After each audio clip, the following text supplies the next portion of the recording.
It's report card time, y'all, and we're passing out our final grades for the 2024 Auburn football team on this live edition of the Uptempo podcast.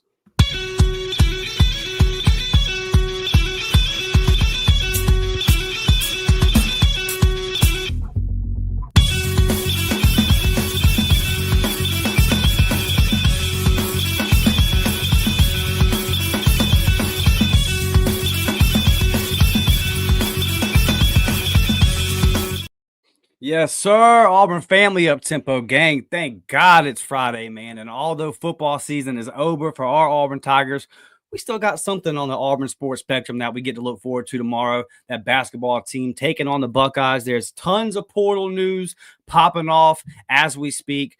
What me and Blake have decided to do here is we thought about it. We were texting back and forth today, and we said, hey, if we do a portal episode tonight, literally in the middle of the episode, news could pop and make our episode irrelevant. So let's go in here, get in here, and give this final report card. We think some news is going to trickle out this weekend, and we'll come back at you guys into the weekend, start the next week, and react to what we know will be some portal additions and all that kind of stuff. Let's let that play out. So we did this every 4 games. We do this every season. We go through at every quarter mark of the season, give out our grades for the units. Well, it's all complete. So now we got our final report card. Blake, some people passed, some people did not. Yep. And I look forward to talking about it tonight, man. How's your week been? And how you feeling about this whole Auburn football situation, buddy? The news has not been slow. It hasn't. And, going 5-7 and finishing with a top 10 recruiting class. And now you're in the portal. I still think the fan base is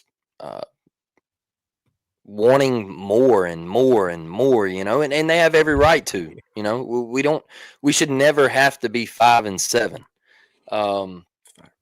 I feel like we get, excuse me, I feel like we get a little too impatient, though.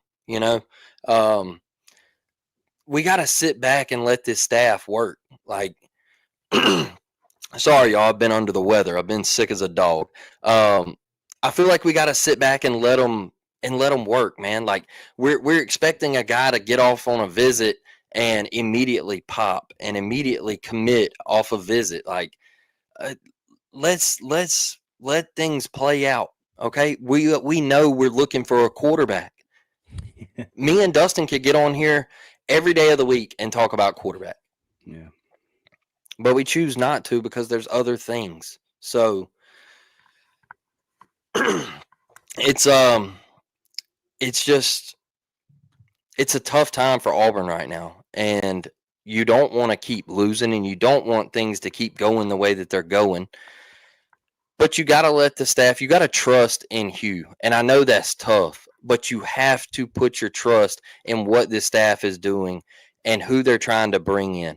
Whether you sit here and you say, well, it should be Malik Murphy or it should be Jackson Arnold. Y'all, we have to put full trust into what they're doing because they're evaluating. They want to bring in the guy that fits their system the best. And at the end of the day, we got to be confident in whoever we get. Like we have to sit here and be pretty dang confident that Hugh made the right choice. Because if not, he's fighting for his job this year. And we're going to be sitting here at this time next year, if it doesn't work out, talking about the same thing. And I don't want Auburn football to go down that path. I want Auburn fans to be able to come in here and enjoy this chat and not have to talk about misery every single Sunday and how we blow leads and how we just mismanaged time at the end of halves and all of this stuff that has been unbearable for the last 5 years, to be honest. It's been rough, so I just want to trust Hugh and Derek Nix and hopefully that they can get this thing right. And then at other positions, right? Like it's not just quarterback. Can Auburn get better at linebacker? Like can Auburn's receiving core add depth? Can Perry Thompson step up? Like there's more things to it than just portal quarterback. And I feel like that's where all the just heat has been, and that's all we care about. I know that it's a big part of Auburn football. I know, but we're more than just. People say this all the time, and this is what I meant the other night when I said people act like, well, if we got a quarterback, we'd go to the playoffs. It's more than just being a quarterback away. There's still some things that have got to get better, and I think that's why we like doing this episode, Dustin, is because we want to talk about some of those things that have to get better, and that's why I enjoy doing this one. Yeah, absolutely, man. I mean, we all know the importance of quarterback. He's got the ball in his hands every play. We're not trying to shy away from it. It's just it's why we didn't do 17 Julian Lewis episodes. It's like the kid's not coming to Auburn, man. And we're not going to sit here and do a portal episode about an episode about portal QB every time this week. Talked about it the other night, and when we find out who, we'll come on and talk about. We got all summer. We got all damn summer. I see some of y'all in the comments saying we need a left tackle, and y'all know me. That is much more my damn concern at this point because I'm just tired of having a turnstile over there.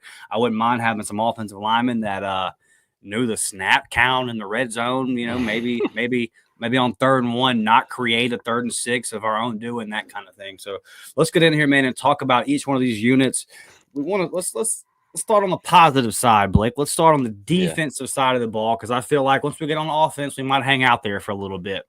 We'll start up front. We'll start up front on the defensive line. I give it a B-. You give it a B+. I want to go back real quick to, and you guys please leave your grades in the chats. If you're watching on replay, leave your grades out in the comments. I would love to hear from you guys and see how we kind of all line up. Going back to the summer, this was our biggest concern. Yep.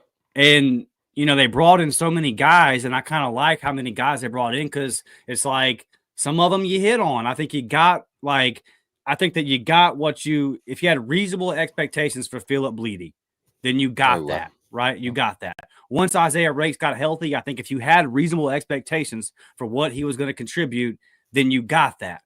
Now, Gage Keys, Trill Carter, didn't see him. But you go and you get enough guys, and then you have the freshman and Malik Blockton come in. Keldrick Falk's a stud, but you still have to develop that guy. So Keldrick Falk shows a lot of promise and has a great freshman year. It's still on the coaching staff to develop him and get him to that next step. So all in all, man, I had a lot of questions about depth. I'm going to give us a B- because I think that solid against the run. It doesn't get above a B- for me because you still didn't get after the passer enough. And that, a lot of that to me is just like how many pass rushers did you have? Mm-hmm. Listen, guys, I think he's a good player. I'm not saying that please don't mishear what I'm saying, but Jalen Cloud was a little overrated coming into the season. Like, I think the video game had him like a 91 overall or something. And it's like, okay, let's I don't know if I saw that. Still a good player, but he just wasn't quite what he was kind of being billed to be. So all in all, man, I just don't know if we didn't necessarily have the bodies in there to consistently get after the pass rusher. But I think that this coaching job, this defensive staff, with what they had on that defensive line, I think they did a great job. And I think we got a lot of young guys in that room. And then you add in this amazing class that we just brought in. I feel like all of them are playing in the damn Mississippi, Alabama All-Star game. It's going to be a stacked room. It's getting to where it needs to be depth-wise. But we talk about this all the time. It takes time to develop. It takes a year or two to develop these guys up front. The Keldrick Falks, the Malik Blocktons. There's a reason why they've only had one of those, each year, because they're rare. You got to be a special player to do that. All in all, Blake, I think this was a good unit. And I'm really, if you'd have told me before the season, I'm going to give the D-line a B-, like I'd have said, hell yeah. So great job by the coaches and a first-year D-line coach, right? So all in all, man, I give it a B-. I was pretty impressed with what we saw.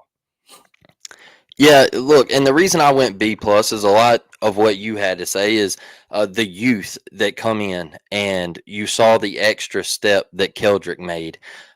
You saw Blockton get on the field, and this was a room that we had a lot of questions about. Like, you had a lot of people wondering, hey, you got a guy getting his first shot as a D-line coach. Like, is this the route to go? Did Hugh make the right decision to go in home and keep things in house and promote a guy? Well, the players love him. and I think he did a damn good job. I think one of the biggest things for Auburn is everybody going into the year was like, well, Auburn's not going to be able to stop the run. Auburn's not going to be able to stop the run. Y'all, I think Auburn excelled at stopping the run. I think this D line, yes, could they not get to the passer?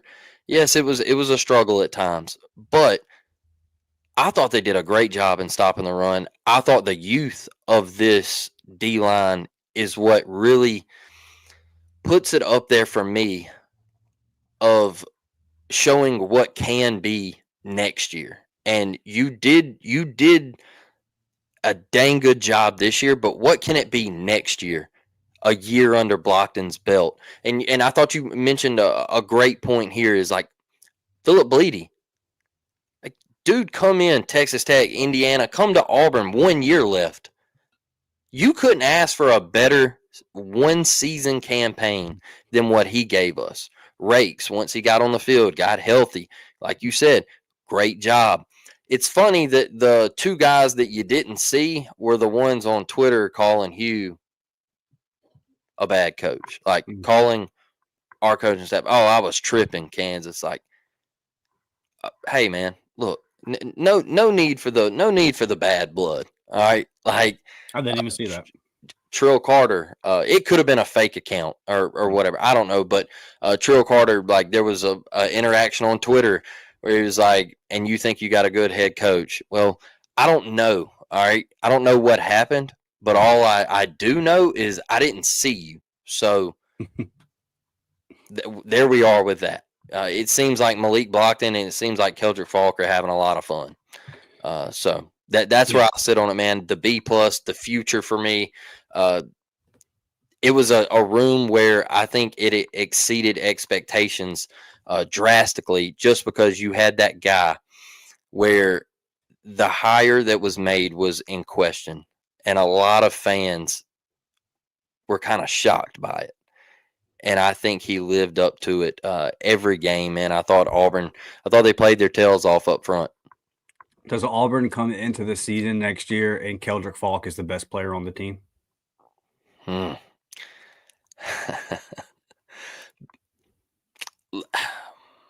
Let's say best player on defense. Okay. And the reason I say that is because number 8 on offense, towards the end of the year, I think he figured it out. Yeah, I hear you. So I'll stick with the best player on defense. I hear you. Definitely a 94, 95 worthy rating coming up on next year's college football video game. On to the linebackers, Blake. We kind of thinking the same here. I give it a C. You give it a C minus. Why do you land at C minus here? I land at C minus because it was bad in my opinion. I don't know if it was our guys weren't with Durkin on what he was trying to do.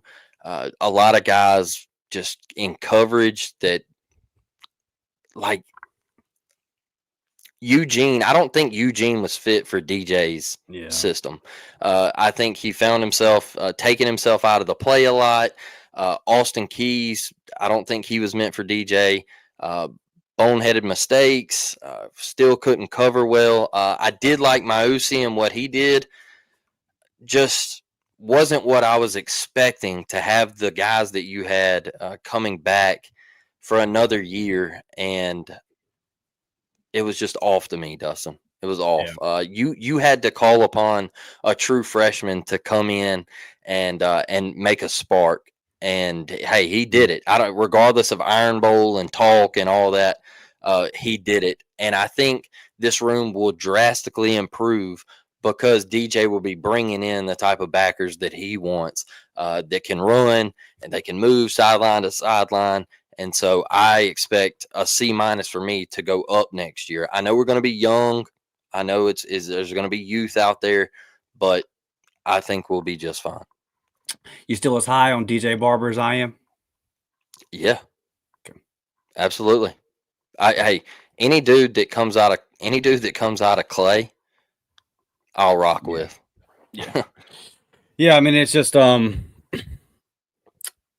when you have guys like DeMarcus Reddick come in there, we had a lot of freshmen showing out, but I don't the guys that didn't get to play, I don't want to write them off. And Yeah. I've seen some stuff out there with DJ, people saying they're disappointed they didn't see him and all this. And it's like, well, he's going to get the red shirt, man. And it's, it's just that way. Like, I don't think Hugh Freeze, well, I know Hugh Freeze, he said it publicly. He didn't want to play this many freshmen. There just wasn't a choice. Like you just kind of had to. There's been a lot of years where, as good as he was, Jay Crawford wouldn't have played just because of what was at DB. But certain injuries happen, certain guys didn't perform, and you get to that. So yeah, I think there's a lot of youth in this linebacker room. And I want to pull up this comment real quick from Miller. He says, I think Elijah Melendez is a starter in the box with DeMarcus Riddish for 2025. I don't think Elijah starts day one, Miller, but I definitely wouldn't be surprised if he is on in a similar fashion to what DeMarcus did this year, where you get about halfway through the season and it's like, I got to find a way. He's starting to figure it out. I got to find a way. So yeah, I'm with you, Blake. For me, they were pretty solid in stopping the run. Yeah. But the pass coverage was just, as you would say, dog water, and it was, golly, dude. And by the way, KJ Britt is the worst rated linebacker in the NFL right now. Just it's woo, struggle bus. Yeah, in 2025, you've got to cover, man. You've got to be able to cover tight ends. You kind of had a hybrid guy in 2023 with Jalen Simpson, who could cover that tight end, could kind of play up in the box. But you saw what happened whenever Georgia tight end goes out, and all of a sudden he starts eating, and we didn't have that guy this year, and we got ate up in the middle of the field, especially on 3rd and long. And it's just, you didn't have the guys. Like, I don't think I'm with you, man. I love Eugene. He's just not the guy that you're going to ask to be 17, 18 yards down the field. Like, he's not that guy. That's not his game. And he was brought in for a different system. You got to keep a guy like that on the field just because of all the other stuff he brings. And he still played, like, I'm not saying he didn't play bad this year. He wasn't a liability out there. It's just, it was a step down from what you saw the year before. And I completely agree with you with system. And I think a lot of the issues here in the linebacker room are depth. I think it's just depth. And the guys that you do have that are super talented are young. And even when DeMarcus Riddick was playing well, Hugh talked about and DJ was talking about, there's only 20% of the plays that he can do right now because he just doesn't know the playbook like that because he's a freaking true freshman. But he's so good, he's so talented, he's so much better than what else we have out here that we have to get him on the field and find ways for him to do things. So I'm excited for the future of this room as well, and what these guys will project into being. But yeah, some of these upperclassmen this year, I think that especially Austin Keys, man, like, it was just a letdown. And it's one thing if you don't fit the system and all that, but like the personal foul penalty and that kind of stuff is just like, brother, this isn't it. And Blake, me and you grew up on solid linebacker play from Auburn, and since the Kobe McLean, dude, it ain't been it. It's got to get back right. Man, Jacoby McLean, undersized, brought the damn hat. That dude was special. That dude was special, man. And it hasn't been there. And we got to get back to that. I always say running the ball, great linebacker play, fierce D-line is what Auburn football is all about, man. Auburn defense and running the football is Auburn's bread and butter. And we got to get back to it. Yeah, absolutely. Let's get to this defensive back room. I give it a B. You give it a C plus. I'm going to give it a B, Blake. And we talked about this before we hit record. It's kind of the hardest position to do this on because the first half of the season was kind of a mess. And then they got really good in the second half. And you see a guy like Crawford step up, and how could he not be excited for his future? And you had some young guys in that safety spot. I mean, Caleb Harris, like, how can you not look at that and say, okay, man, 2 more years of this, let's go. That's a first, second, no later than 3rd round NFL draft pick type talent right there. Crawford, same thing. If he keeps doing that, he's not going to fall past the 2nd or 3rd round in the draft. You've got dogs. You've got NFL guys back there in that defensive backfield like Auburn has for a long time. You go back to the Cal game, guys getting burnt. Keontae Scott getting burnt. Antonio Kite getting burnt. Those guys, I mean, one of them didn't even finish the season on the team. And the other guy, despite all the hype that he got because he earned it the year Yeah, before, and he Keontae, did. it disappeared. It fell off, and it's the fall off of Keontae will always kind of be confusing to me. I don't really know. Again, I think it's a system thing. Like, I think he fit what the last guy was trying to do, which is kind of ironic because they don't really like each other.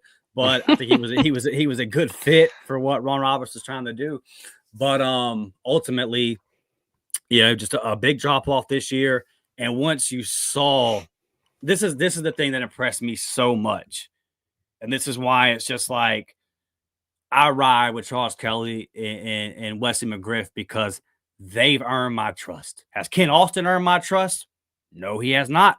Has anybody on our offensive staff really earned my trust? No, they have not. But when it comes to guys like DJ, or when it comes to guys like Crime Dog and Charles Kelly, man, it's the Champ Anthony thing is the perfect example to me. Now I know he got hurt, but that was a slot guy. That was a nickel corner that they moved to the outside. And before he got hurt, he's just doing it, bro. Like, he just looked like it fit. So I'm looking at that and I'm saying these coaches identified something. They made a change. They made a move. It sucks that his knee got busted up, but it was so funny because, like, that whole week, you were saying, I'm so sick of seeing our DBs not come up and hit people. And then right on cue, I mean, you probably said it 15 times that week. And I was sitting 4 rows from it. I was right there. Champ killed that guy. Champ killed that guy from Arkansas. So it just, and then having, okay, injuries here, injuries there. What are we going to do? We're going to plug in a true freshman in Jalen Crawford. He's going to play 90, 95, 100% of the snaps in some of these games as a true freshman and ball and be one of the better corners in the entire SEC. So it was rocky early, but we also talked about this in the summer when you're counting on a whole lot of young guys, and the secondary requires communication. And you had some guys back there at safety the year before. The whole DB room got drafted the year before, right? They Nehemiah, DJ, they all get drafted. Jalen, they all get drafted. So you have to work in these new guys, and it makes sense to me that it went the way it went. And big up on the coaches for figuring it out. Okay, this guy ain't it. Kite, you got to get out. Keontae, we love you. You're a team leader and all that, but eventually we can't have you out here. We got to make the move. So just I have so much trust in those two guys running that secondary. They get a B because of how rough it was in the beginning. And for some freaking reason, still, I can't trust them on 3rd and 22. It's like the biggest fear I have in the world. It's like, give me 3rd and 1 versus 3rd and 20. But man, as far as the way they improved over the season, and like we talked about with D-line and linebacker room, I'm very excited for the future of this room. I land on a B, Blake. Yeah, the reason I give it a C plus is because it was a tale of 2 tapes. And at the beginning of the year, it was bad. Like I was sitting in the end zone for the Cal game, and I looked at my wife and I was like, "Hey, our secondary is buns. Like, it's bad. If we're getting cooked by Cal receivers, we're in trouble." All right. The fall off of Keontae, I think that had something to do with this in this grade, like the busted coverages. Kay and Lee against Oklahoma, that hurt. But once Jay Crawford like come on the field, man, and like he really got right, he's special. And like you mentioned, Caleb Harris. I think once he got on the field, I questioned this secondary at the beginning of the year about open field tackling. Can Auburn come down and put a hat on a hat and bring pain to somebody? When I watch Georgia, when I watch Texas, when I watch Alabama and those teams, they come downhill to bring pain on you.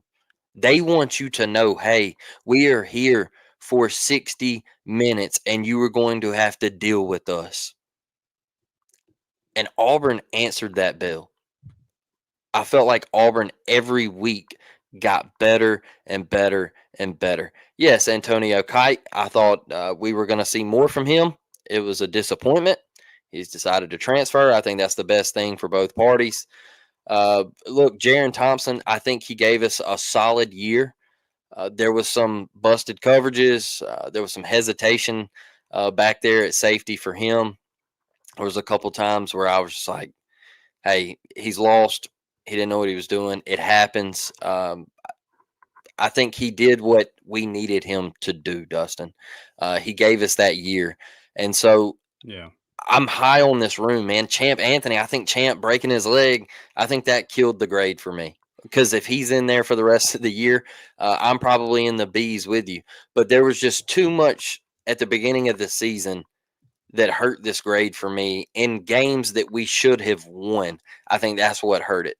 Is games that this secondary had a chance to make plays and stop things from happening for us to be in those positions, and we couldn't get it done. But as far as the future of the DB room, come on now. I think Crime Dog and Charles have got some of the best back there, and I think it's going to be hell for years to come, brother. I would have loved to have seen, because he would have got the opportunity, what Tyler Scott could have done this year. I hate Yeah, what happened to him before the year, because he definitely would have got an opportunity to get in there and show what he had. just tough, man. It's also what was it? Colton Hood, right? Yeah, spring portal That goes to Colorado. like Projected to just start. brutal. Yeah, brutal. Like two guys that probably would have showed out this year, and you one had an injury, and you hope that he gets back right and gets back on the field. You hope Champ Anthony gets back right and gets on the field. And Colton Hood just kind of that one shocked me. I understand why kids who play defensive back go to Colorado. I Yeah. get it. Okay, Yeah. just kind of shocking that projected starter and up and left. But hey, congrats to him, man. Yeah, and then had nothing but like positive things to say about Auburn, just Yeah, showing Auburn love on his way out. And it's like, well, then why are you leaving, man? And then he I goes and know. plays well at Colorado.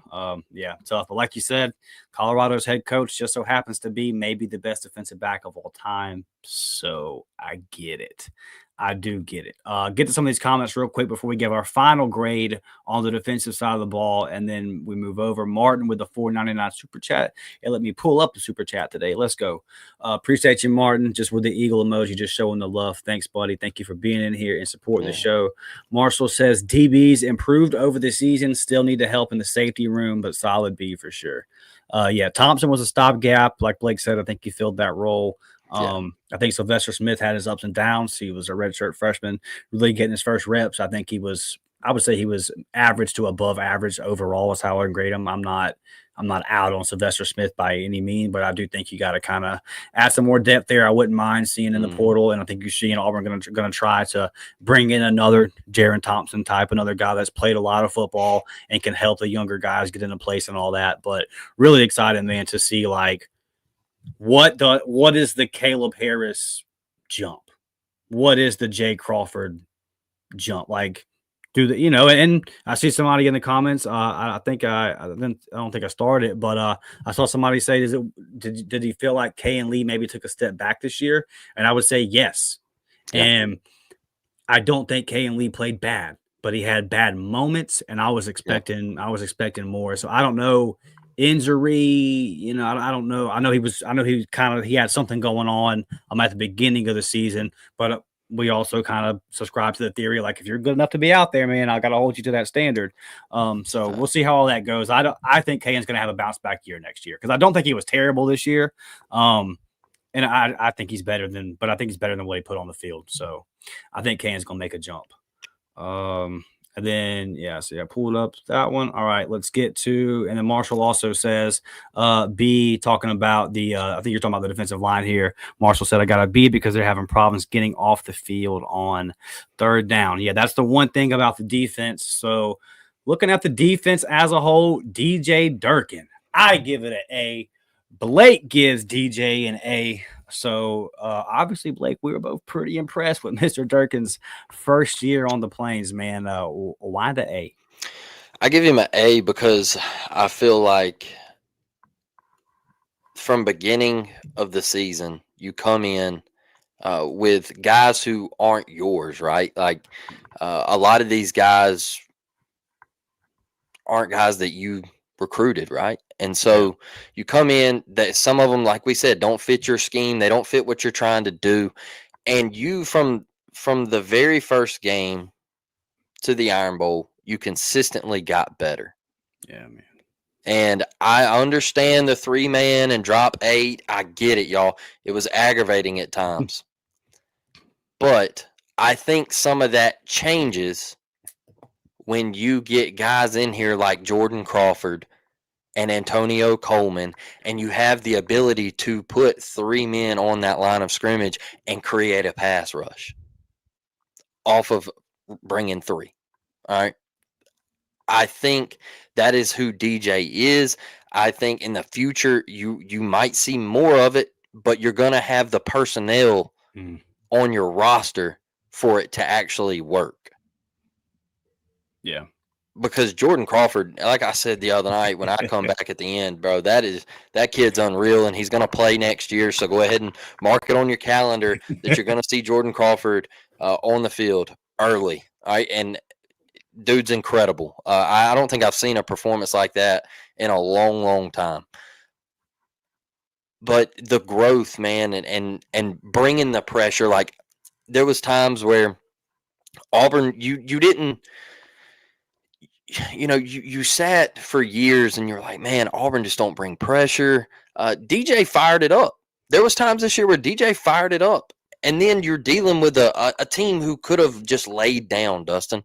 That has a big deal for me is you got guys where on defense they could be like, man, we're doing our job, but the offense isn't doing their job. And this guy gets you get a pick and you're running down the field with your guys and all the way to the other end zone, and they believe in this man. And I think there was some chatter during the year, people saying, hey, could DJ Durkin leave and go get a head coaching job? I think that's how well he did in year 1 for Hugh. Y'all, this Auburn defense, what do we give up? 20, 21 points a game, 20 points a game? I'll look for like I don't know the exact number off my head, but y'all, we were stout, and as many freshmen as this man had to work with, he brought freshmen onto the field, and that was another thing. Hey, Keontae ain't getting it done. 21.3, Blake. 21.3. Knew it was around there. I knew it was a ballpark. All right, Keontae ain't getting it done. Get out. You're not getting it done. I know you're a senior. I know you chose to come back. I know you're a fan favorite. Sorry, you're not getting it done. Let's insert a young guy in here. Let's see what he can do. Let's insert, bam. It doesn't matter. Like, he was putting the best kids on the field when Auburn needed it. That's why he gets an A, in my opinion. I think he's a damn good defensive coordinator, and all the people who questioned the hire, with everything that happened at Maryland, I think you're eating crow right now because the dude's got it, man. He brings the juice. I think he's a straightforward kind of guy. I think he's brutally honest with his players, and he's going to tell them straight up, like, this is what you need to get better at. This is the areas where you're really strong. And hey, like this is the player that you can be. And I think that's why these guys really attach to him and they cling to him, is because he is that player's coach, man. But he's also that guy that he can get on these kids, but they respect it. And I don't think you see a whole lot of that anymore in college football. It's too much buddy ball going on. So that's why I love DJ Durkin, man. Yeah, I agree with everything you said, buddy. He knocked it out the park. He did. The youth, and then the Keontae Scott point you make is great, because we've seen so many coaches at Auburn, and if you pay attention around college football, they say, experience. They're so hesitant to pull a guy because of his experience. I mean, hell, we're about to talk about it. Robert Lewis got a whole lot of snaps because of experience. Yep. And it just doesn't, and just so props to DJ for saying, no, you're not getting it done, and I'm going to find somebody that does, and then plugging in a young cat and making it work. And what's really impressive to me is your young unit got better as a unit, and individuals got better. So it's like all over the place. I can look at it, and with what you had to work with going into the season, I was more worried about this defense than I've been an Auburn defense in a long time. Just because of the youth, I was like, there's talent, but it's so damn young. Mm, And to plug in a guy, a true freshman at outside corner, to plug in a guy like Malik Blockton, to plug in a guy at DeMarcus Riddick, that's all three levels of the defense. You plugged in a true freshman and they balled out. yep. That's crazy, dude. That's Caleb Harris. crazy in the SEC. Caleb Harris, like it's crazy to do that in the SEC. And so just I gotta give him an A. The only thing that keeps it an A plus from being an A plus is the third and longs. And Yeah. I know that, and I talked about this doing film breakdowns over the summer with DJ, that his defenses are always really good. They just don't create a lot of turnovers. I would love to Hmm. see a couple more turnovers and that kind of thing, but I know the system doesn't really lend to that. But yeah, man, I think he did a great job. And you mentioned his name getting thrown around for head coaching jobs, and Yeah. some people are saying, hey man, if next year doesn't go that well, but the defense still does good, you might not let this guy leave the Plains if he keeps coaching the way he's coaching. So DJ, man, I think he Yep. definitely, any questions that were had before the season, DJ shut all that down. This one's going to be a fun one, Blake. Before we get on to the offense, let's just get this unit out the way. It can't get any worse. Special teams is I Yeah. give it an F minus, and the reason I give it an F minus and not an F is because Tanner Burns is still employed as a special teams coach at Mm. Auburn, and it doesn't make a lick of sense to me. I don't get it. I saw like they were putting out whenever the punter committed on recruiting, and they put out the little clip of Tanner Burns talking about what he brings to the table. I don't care how mean this sounds. I don't want to hear what Tanner Burns has to say. You should not be the special teams coordinator of Auburn anymore because that was pathetic. Absolutely pathetic. And I'm not talking about a true freshman kicker missing kicks, which, by the way, I don't want to make excuses for because I just watched a true freshman the year before not miss a damn kick. So I don't have time for that. But also, your punter fell off a cliff. Your punt returning was trash, just trash. And there's no reason for our punt return games to suck with guys like Malcolm Simmons on the team. It doesn't make any freaking sense to me. Why was the kickoff return so bad with guys like Jeremiah Cobb and Malcolm Simmons on the team? Doesn't make any sense to me. Stay penalized. Stay getting penalties on special teams at the worst time. You kept getting pinned at the 5-yard line. Yeah, sure, punters went all God mode versus Auburn, but you didn't block any. You didn't come close to blocking any. You didn't return. There was no big returns. If there was a flag. This was the worst special teams I've ever seen. And to be honest with you, the fact that Tanner Burns wasn't fired the Sunday after the Iron Bowl is crazy to me. It was all-time bad, the worst I've ever seen. F minus, absolutely pathetic on all fronts. Everything was awful. Hope I was clear enough on that. Yeah, when we were when we were talking about these grades before we started recording, we actually both said if we could put a Z on there, if that was recordable, we would. The 26th letter because it was that bad, and I just don't understand how he keeps his job. Everything that you said, Dustin, I don't see a world where you bring him back. Do you think it's going to get any better? Like, Oscar did great things last year. He's had a great career at Auburn, and this year it just fell smooth off a cliff.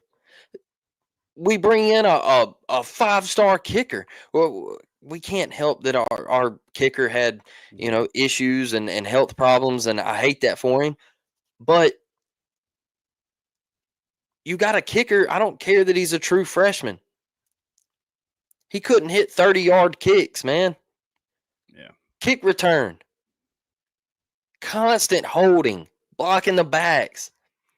We were to a point this year like we were on punt returns. Just don't hey, arm straight out, let the ball go in the end zone, man. Don't even try to return it. If it's inside the 10, fair catch it and put it out at the 20, 25, whatever. It was to that point where you were just like, hey man, don't even bring it out. because we're going to get penalized and we're going to end up having to start at the 7 for a block in the back. And so, punt return, atrocious, horrible. It's just it's ugly at Auburn right now. It's ugly. I still fear when we go to field a punt. I still. Oh yeah, I don't watch them, brother. I don't watch them. Like it's bad, man, and I just don't know how you keep your job and bring somebody in there that can do it. Bring somebody in there that can coach it up because it was one of the worst units in the country this year, and I'll stand on that. It was pathetic. It cost us games. Yeah. And I know that we can point to coaching, and I've said this multiple times, y'all. That wasn't great, but also something that didn't help us was our special teams. It's the third phase, and it matters. People push it to the side like it don't matter. It does. It does. Let me tell you something. Guess what? Clemson won an ACC championship. You want to know why? A kick return with 16 seconds left. A 40-yard kick return with 16 seconds left. Got them around midfield. They complete one ball, and they kick a 60-yard field goal to win it. Boy, I tell you. How big did special teams play there, Dustin? How big did special teams play there? Everybody wants to push it to the side like it don't really mean anything. Man, come on. Come on. It's huge. And I'm with you. I just don't know how you get around it. Like how you allow him to come back is mind blowing. Yeah, it's wild. The Bears back in the day, they went to a Super Bowl with the Rex Grossman as quarterback because Devin Hester returned like 9 kicks for touchdowns, and teams were just kicking it out of bounds, and the Bears were starting at the 40 because I ain't dealing with that. I know he's like the goat of it, but man, special teams can definitely play a factor. Get the let's see here. I had a comment real quick that I wanted to get to. I see the super chat from Fire Freeze. It's going to let me pull it up. It gets really weird with me on these super chats. Fire Freeze says it's obvious that Peyton gave Tanner those pictures. He had a few. Man. Yeah, something. Malcolm speaking on the grade says, what's after F? And then Brad, I like this. Pretty creative, fellas. I like that. Yeah, it was terrible. It was absolutely terrible. Like Blake said, if I could give it a Z, I'd give it a Z. Now let's get over here to the offensive side of the ball because I'm sure nobody's going to have an opinion on that, Blake. Let's start up front at the offensive line. And yeah, I go D-. You go D. I've been pretty loud lately. I think there needs to be a change at offensive line coach as well. I'm not impressed with the number of recruits that are being brought in. I'm getting pretty agitated with the lack of tackles being brought in from high school. And then on top of that, I feel like you had a running back that made you look better in run blocking than you actually were. Your pass blocking was bad, and your pass blocking was awful on third down. I mean, awful. If it was 3rd and 4 and they had to protect Peyton Thorne, he was getting sacked. And then I think to kind of put the bow on it, was it 3 or 4 pre-snap penalties in the Iron Bowl? A couple of them coming in the red zone, just shooting yourself in the foot in the 12th game of the season. It just makes no sense, man. Connor Lew's a bright spot down there. I thought Braden Joyner played well at times.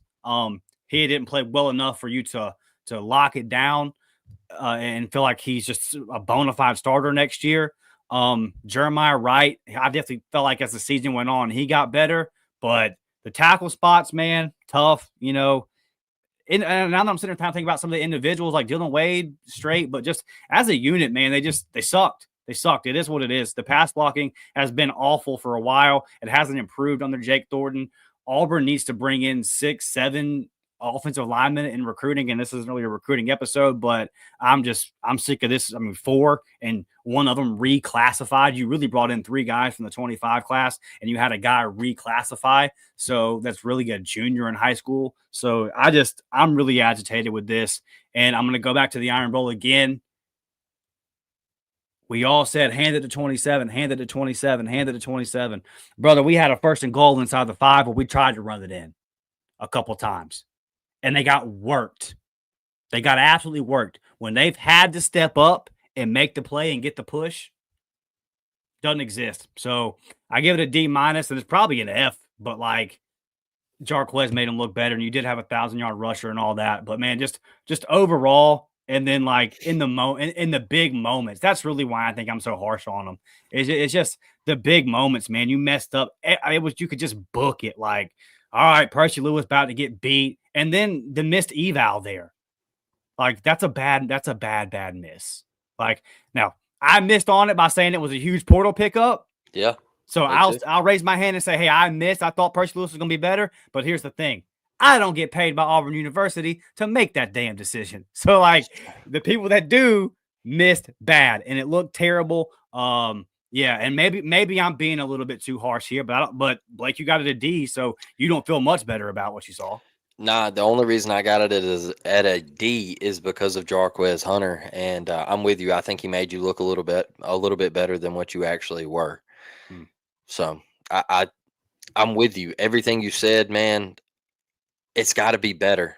And it's to the point where Auburn football, you just expect not to have a good offensive line. Like, I miss the days of that being a strength of our football program. Because now it's rough, man. It's rough. Like our pass protection is awful. It's terrible. Can't pick up blitzes, nothing. It's disgusting.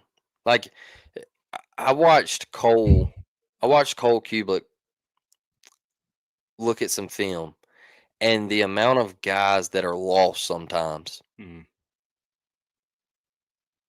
Does that fall back on Jake to you? It's coaching, man. Yeah. It's embarrassing at this point, honestly. And I know there's youth in the room. I know that we got guys that are highly touted that are going to be coming in, but we can't wait on that.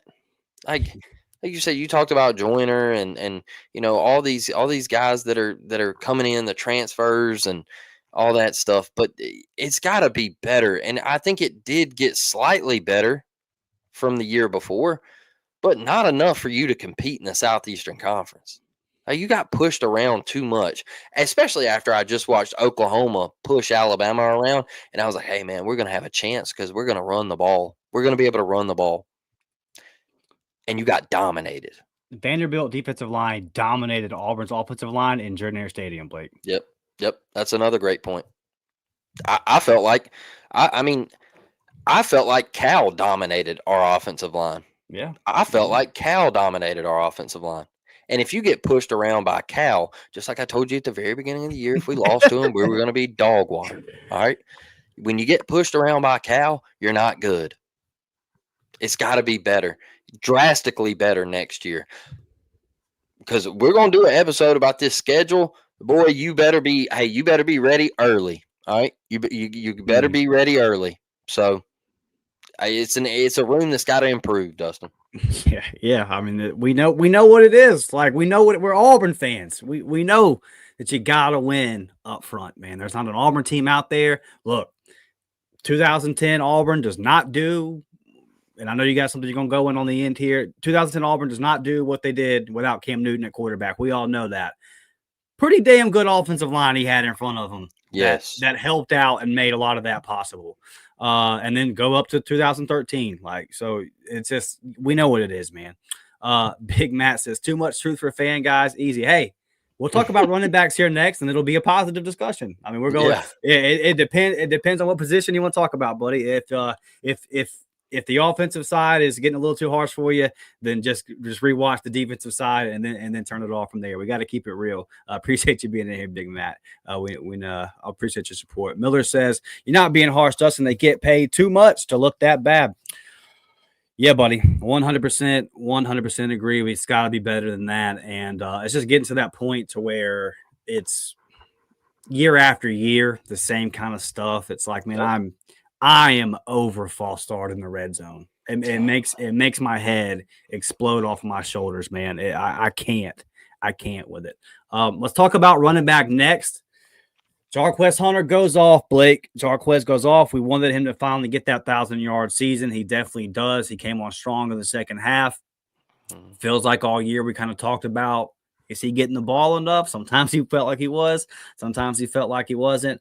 I give it a B plus because you had a running back go for over 1,100 yards, Yep. and you had days where he just went off. Obviously, I thought that Damari, really rough start to the season, really rough start, and then he didn't put a ball on the ground in the second half, and that was his major problem. So big improvement from him. I would have liked to have seen more Jeremiah Cobb. You lose a guy to a tragic situation before the season that you kind of expected to be part of the rotation. The reason I don't give it an A is only because I felt like the pass protection from Jarquez, and I love Jarquez to death. I just hope that he doesn't become what Ronald Jones from USC, who played for my Buccaneers, was, where Ronald Jones had almost 1,000 yards one year for Tampa, and then Tampa let him walk. And everybody was like, but he almost had 1,000 yards. And it's, yeah, because he can't pass block, man. I can't have him in there on third down. And I'm hoping that Jarquez can figure that out, because if he can't, he's not going to be a featured back in the NFL when he has every other tool. I thought he improved catching the ball out the backfield. It's just for Jarquez, for his NFL game, he is going to have to work on to get better at pass pro.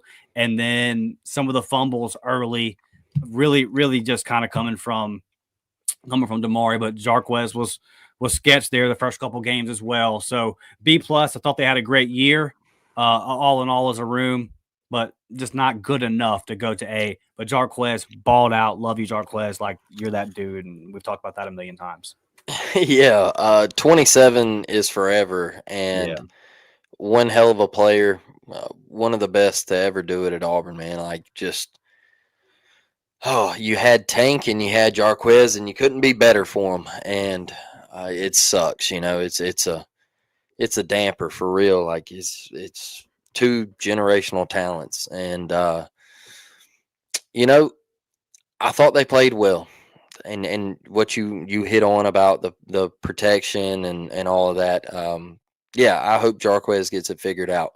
But the year he had, that's why I'm at a B. Excuse me, y'all. That's why I'm at a B. And it really started early in the year for me with the turnovers and the fumbling. But the growth of Damari over the season, I think, was a big deal for me, and this is why I gave him a solid B. I would like to see Jeremiah more. I don't want to lose him to the portal. I hope it doesn't happen. But behind this offensive line, I got to give you a B for the way you ran the football. And Damari catching the ball out of the backfield. And, I know you brought up Jarquez, but I thought Damari did a great job on screens and things that were designed for him. I was proud of the running back room. I think that was a very big bright spot for Auburn's offense this year. Yeah, I'm very interested to see how it works out moving forward. Going over to the wide receiver, I give it a B minus. Blake gives it a B minus. We talked about this a little bit before, Blake. Top heavy. KLS, Cam Coleman go off. Robert Lewis, a little bit of a disappointment. You thought you were going to see more of Perry Thompson. There just really wasn't anybody outside of those two guys. And I think we were very lucky that Cam and KLS stayed pretty healthy throughout the season. If one of them got hurt, I think it would have looked a lot different, but they were able to stay healthy. I know Cam went through a couple weeks there where he was banged up with the shoulder. But once he got right and got going in that second half, you kind of saw what two guys can do. When you have to honor two guys, it opens up a whole lot. Obviously, having a guy come up like 19 yards short of 1,000 yards, the best receiving season that we've seen in a very long time. Cam Coleman cranks out a very impressive second half of the season as a true freshman. Not surprised by that. Again, it took a true freshman a month or two to get used to SEC football. Oh my goodness, right? I mean, it happens. So all in all, man, I think Cam Coleman showed you I'm that dude, and I think that he definitely let Texas A&M know what they missed out on. So yeah, man, I went B minus. To just really just kind of just interested in the future of this room. It's not where the DBs and all that were, where I'm like, all right, I feel great about it. I'm curious. I'm interested to see kind of how it plays out. You don't have a lot of guys left in that room right now. I think you're down to like 5 or 6. But yeah, just not getting anything out of Caleb Burton, not getting a whole lot out of Cam Brown, not getting anything out of Robert Lewis. That's all disappointing. You wanted something, but KLS and Cam balled out. So I land at a B-. Yeah, I'm at a B- as well. I think Cam started slowly figuring it out as we went on. I think the blocking got better. Yeah. The hands got better. I think the speed of the game slowed down a little bit. He probably figured out the playbook a little bit more. Look, y'all, KLS, magical year. I think it was something that Auburn needed. I think, he's going to help you in the future with recruiting and portal needs, and you can pinpoint a guy to where you're like, hey man, look, I had this dude come from another P4 program who's in the college football playoff, and he chose Auburn, and he calls it the greatest decision that he's ever made in college. And he had a hell of a year, and he's going to get drafted into the NFL. And so those two guys carried you. And Malcolm Simmons had his bright spots. Yeah, I forgot about Malcolm. He had his bright spots, and then there was some tough times as well. I think his worst game was the Iron Bowl. Yeah. There was some drop balls that you want to see Malcolm bring them in, and maybe some games are different. Maybe there's some scores that we might be on top of. Look, Robert Lewis, he was a veteran guy. I thought he would come in and have a pretty decent year for Auburn, and it didn't work out that way. It happens. Guy from Georgia State comes in, makes the step up. I think Miller had a nice little point in the comment section where, I've gotten a lot of heat over this, y'all, and it's nothing. I'm not knocking a player or, I'm not like. I just feel like the G5 or G4, whatever you want to call it, is a step down for a reason. And it's nothing against the player. It's just, it's hard to make that transition in a year. And the guys at the SEC level, they're better. They're just better. And I catch a lot of heat over the Ashton Genty should win the Heisman. Y'all, I'm sorry. It's just a step below for a reason. And, we're still young in the room. Perry, still young. Don't want to lose him to the portal. Yeah. Caleb Burton didn't have a year. I think he kind of burned people up with the, is he that slow, or was he kind of showboating, or, did he think he broke free and he got tracked down? I don't know what happened. But some stuff was just going on there. I don't have the details, but it was just a young room. KLS provided a spark in that room. Like you said, we stayed healthy. I think that was a major, major thing. And I think we're going to be really, really good for years to come at wide receiver. But there was some stuff at the very beginning of the year with the drops and the turnovers and things like that where I just couldn't go any higher than a B-. Yeah, and then Robert Lewis drops a ball versus Missouri in the end zone, and it's just some of that. And then he drops one a couple weeks later. It's just like, all right, man. But yeah, I think you make a great point about KLS, and that could be a recruiting tool for the future. You're trying to get a guy in Singleton to transfer from Georgia Tech right now. I think he's already left. He's going to Ole Miss this weekend, I believe, and he's already visited Auburn. I'm sure Auburn had KLS tell him, like, hey, tell him what you said about it being the best decision and what we did for you. So let's get over here to tight end, Blake. Tight ends. Well, there's QB, but we'll go to tight end. I give it an F. Blake gives it a D-.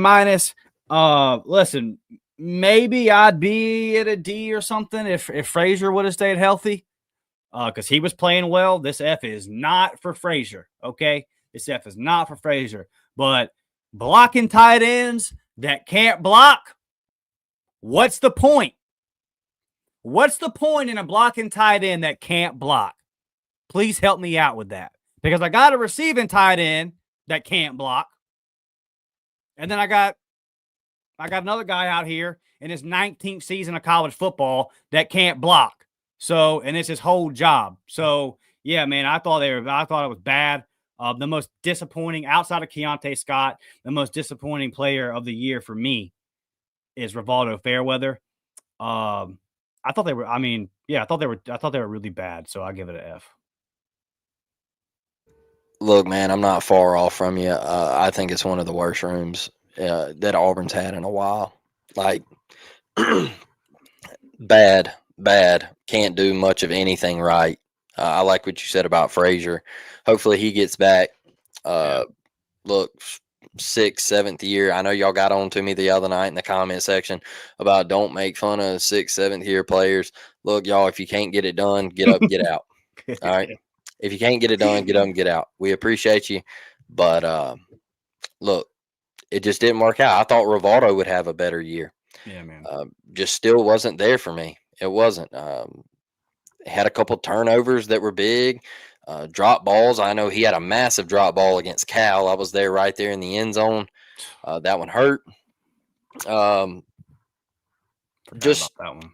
Yeah, just a bad year from the tight ends. It's been a bad couple of years. It's getting some length to it right now. But yeah. So Michael Riley Ducker didn't understand why he left, but yeah, it's your time. It's your time now. Yeah, it is what it is. That's how the portal works. And I'm not complaining about the portal, y'all. Right. So I'm just saying, didn't understand that one, but we gotta get better at tight end, and specifically on the blocking side at tight end. Yeah. It's rough. You remember the play? You remember the play in the Iron Bowl where Luke and down there on the goal line, where Luke and Rivaldo just whiff. Yeah. I'm like, bro, you remember the fumble against Cal where Luke did was like, man, I whiffed and he blew Jarquez up, and it's got to be better. It's got to be better. I thought it was the worst. That and special teams, yeah. Yeah, for sure. All right. We've talked about this a whole lot, and we've been on here for an hour, so we got to get up and get out. I got to get to my Friday night. I know Blake's got to get the kids fed and everything like that. We've talked about quarterback a million times. Why do you land at C-, Blake? We're both thinking the same thing here. I land at C- because I think Peyton he bounced back and after the benching, and he stopped turning the ball over. And you can pinpoint that it was on Peyton Thorne all you want to. But as we've talked tonight, I just don't think all things led to Peyton Thorne being the end-all, be-all, and the problem with Auburn football. Was he bad? Yes, there was times he was bad. But you saw against Texas A&M that there was some good. There was some good. If Auburn was playing well, he could play pretty mediocre and get you a big-time SEC win. But I think there's other issues on this football team that we have to address, and it's just not all about portal QB. We have to get better as a football team in other areas like tight end in order to be a really, really good football team to compete at the highest level in this league. Preach. Go look at Georgia, man. They got two of them. They got two tight ends, all right? And they're both really, really good, all right? And they go to them often. And they block their tails off. All right. That's why they're good. That's why they're a championship team. That's why everybody was doubting them at the beginning of the year. And now look at them. They're SEC champions, and they're back in the college football playoff and probably going to win the damn thing again. All right. So there's other areas, man. Peyton stopped turning it over for me. I felt like he got a little better as the year went on. And it is what it is. Like C-. It's not great. It's not good. We just kind of had to put up with what we had, and hopefully, we get somebody in here that can give us a B. Like that's all I'm asking for. Give me a B. Give me a B, man. I'm not asking you to go out and hit a home run and give me an A+. I would love it, but I'll take a B. Man, I go back to our kickoff special when we had Charlie 5 on. and I asked him, man, can Peyton Thorne be Chris Todd from 2009? And we all agreed he could. Peyton Thorne's 2024 stats, 2,713 yards, 21 touchdowns to 9 interceptions, 64 is the QB rating. That's good enough for 54th in the country. To me, that's literally what a C- is.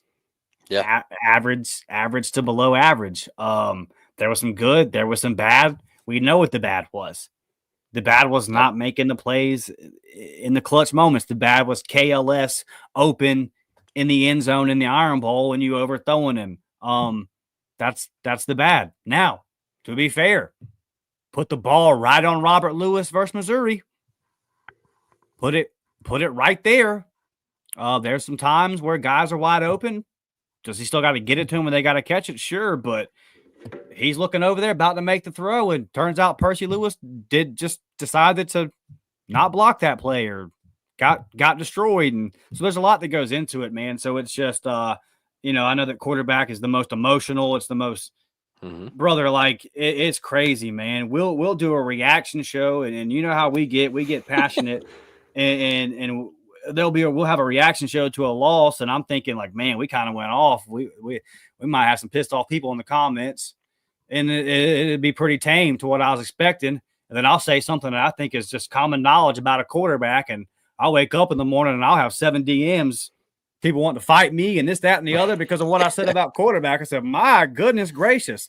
I tweeted out earlier this week. I said, I think Malik Murphy's a little bit better option than Jackson Arnold just off of what I saw last year. Oh, my God.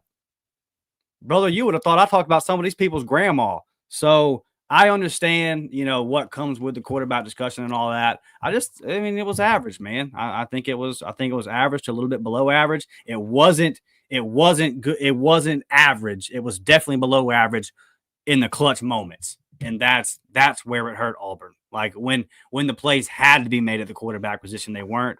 And I wonder what the season looks like if Peyton Thorne doesn't have that game versus Cal. Because listen, Peyton Thorne was not a great quarterback in his time at Auburn, but what he did versus Cal was also, he wasn't that bad most of the time. Like that, he wasn't that either. So I just kind of wonder, like, if that didn't happen in that second game, and then you make the pivot to Hank and all that kind of, if he didn't throw those 4 or 5, whatever the hell it was, I mean, with 9 interceptions, half of them came in that game week 2. Yep. So I just wonder what it would have looked like other than that, man. The last one, Blake, before we get out of here, head coach Hugh Freeze. And listen, this does not involve recruiting because, like I've said a million times, I think Blake agrees with me, A+. Like, there's nothing, and that's a huge part of his job. So I'm not pushing it to the side. Y'all know how much we value it. This is simply an on the field grade. And I just going back to the offseason, man, and the talk about continuity with the staff, and it's going to be better and all this. I'm going to give you this. And I think this is very, very, very important. And this is why it's not an F to me. Because this team never quit on him. Yeah, great This point. team did not quit on Hugh Freeze, and I thought several times they're about to quit. And they never did. They did not quit, and they showed up in a ULM game where I thought they were going to be dead. I thought Auburn was going to just win off of talent by 7 to 10 points, and they weren't going to care anymore. And because that was right after Vanderbilt, right? Like super disappointing. You beat Kentucky, then you come right out and lose to Vanderbilt. I thought it was toast, brother. I thought it was absolute toast. You see the clip of Hugh tearing up, talking about how Jarquez is not and Eugene Asante are not going to get to enjoy the good times that he thinks are ahead for the Auburn program. And I think that a lot of those young cats are bought into Hugh Freeze and are buying into his message and played hard for him despite how bad it got. And also, there are some things. If you told me those numbers I just read for Peyton Thorne before the year, I'd have said, let's go, baby. Sign me up. I'm taking those. If you would have told me Jarquez's numbers, I'd have said, yes, sir. If you would have told me KLS and Cam Coleman's numbers, I'd have said, yep, give it to me. So there was a lot of production there. The offense did move the ball in between the 20s. It's just It, for some reason, when we got to where we had to punch it in, it didn't happen. And then missed field goals and the special teams and all that kind of played into the points per game and how you had to call it. Go back to the Iron Bowl. If you don't miss that first field goal, do you go for it on that 4th and 3 or 4th and 4, whatever it was, the next time down? You probably don't. You probably just kick the 3. So it kind of changed a whole lot of what went on. But ultimately, man, you can talk about all these different details and what happened here and what happened there. The win-loss record is all that matters. That's all that matters. That's all anybody's going to remember in this damn business. And it's a D- because there is not a soul in this chat that said 5-7 before the season. Y'all got mad at me for saying Cal was a toss-up. Got roasted by everybody in here. It is disappointing, man. We did not expect this. D-. Look, I'll keep it really quick because I just want to touch on something else before we get out of here. So, Hugh, just clean it up. Clock management, body language, in my opinion, questionable comments where the media can twist and say that you're throwing players under the bus.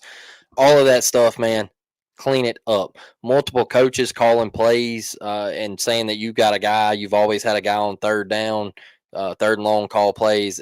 Look, nobody does that, all right? Nobody. Mike Leach didn't do it. Steve Sarkisian doesn't do it. Lane Kiffin doesn't do it. So let's come on, clean it up. Clean it up, man. We all know what the problem was. I thought Dustin had great points there. Just be better, man. Be better. We know what kind of offensive guru you are. We saw it. We saw it at Ole Miss. We saw you go into Bryant Denny and have great performances. We saw what you did with Malik at Liberty. We know what you can do. Just clean it up. Get it right, man. Just get it right.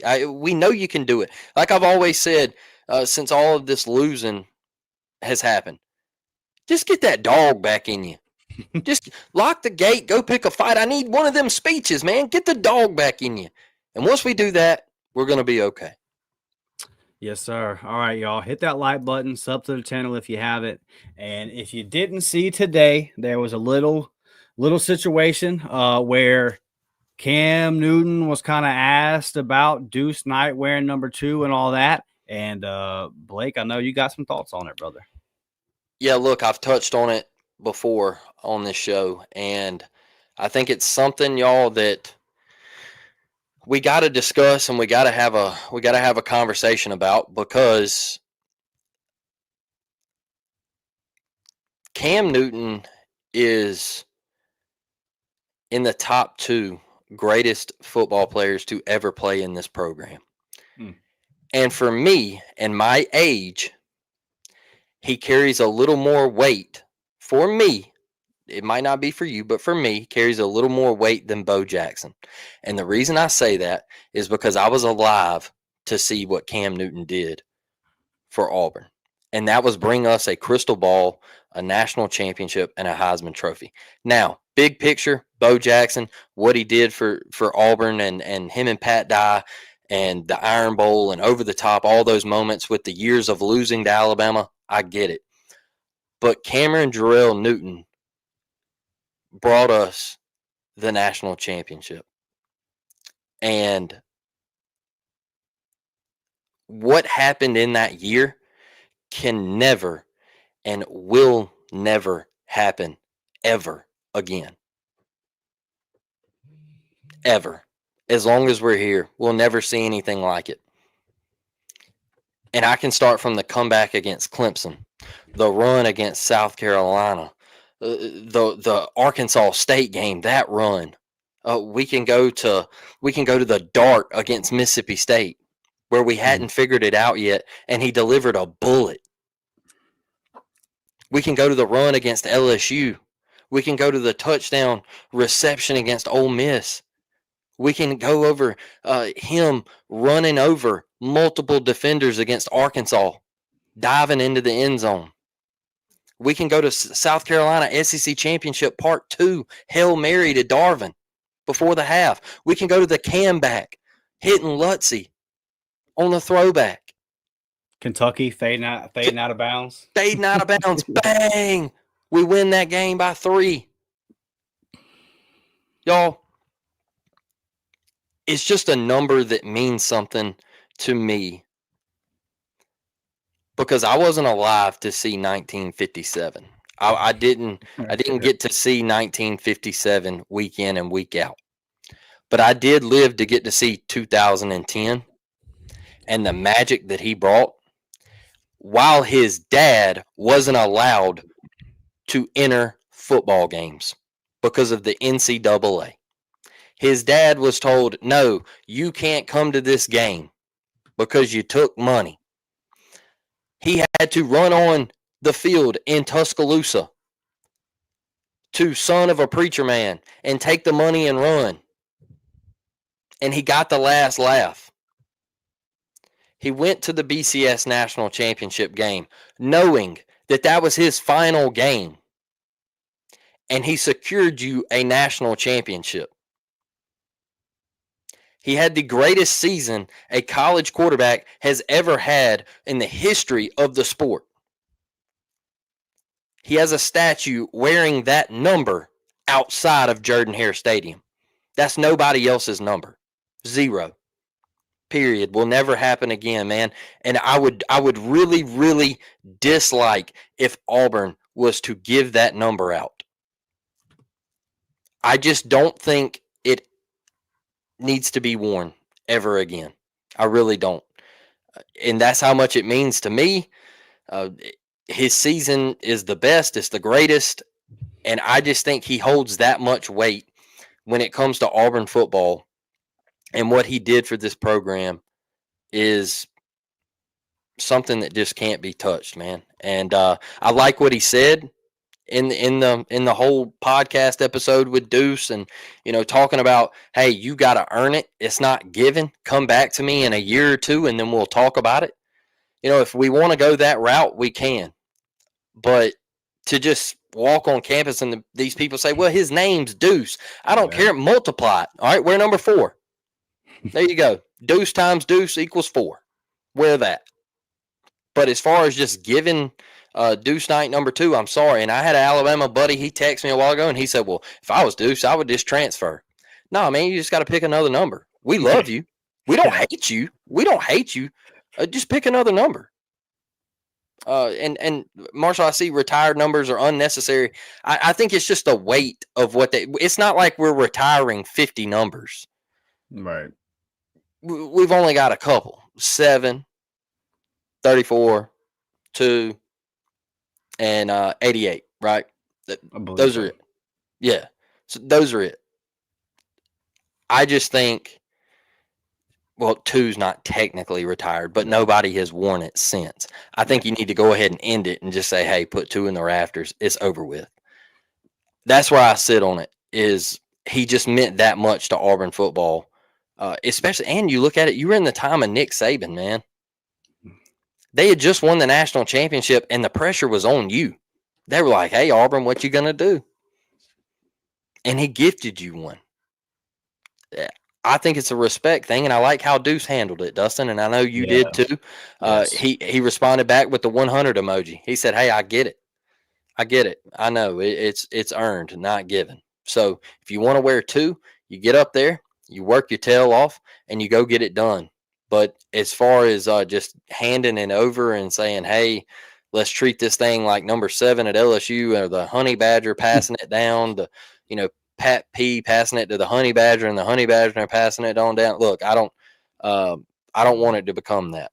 So that's just where I sit on it, Dustin. Yeah, I think you killed it, man. I agree with everything you said there. I think the most important thing to me about it was Deuce's response. It's funny to see a lot of fans have a problem with it, but the actual player at Deuce didn't have a problem with it because he's a dog. He understands it, man. He knows what it is. The most important thing Cam said in that to me was win the locker room first.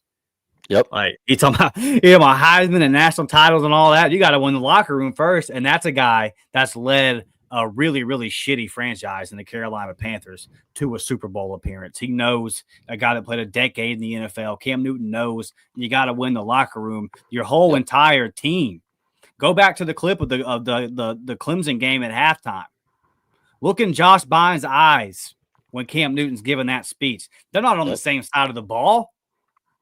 But Josh Bynes knew because his leader, and it's different, bro. Like, yes, Keldrick Faulk can be a leader, and or Connor Lew or whoever the hell, Cam Coleman. But man, if you got a dog at QB, and then that guy also has the intangibles that can lead the team, it takes things to a whole nother level. And that's why before Cam said anything, he said, win the locker room first.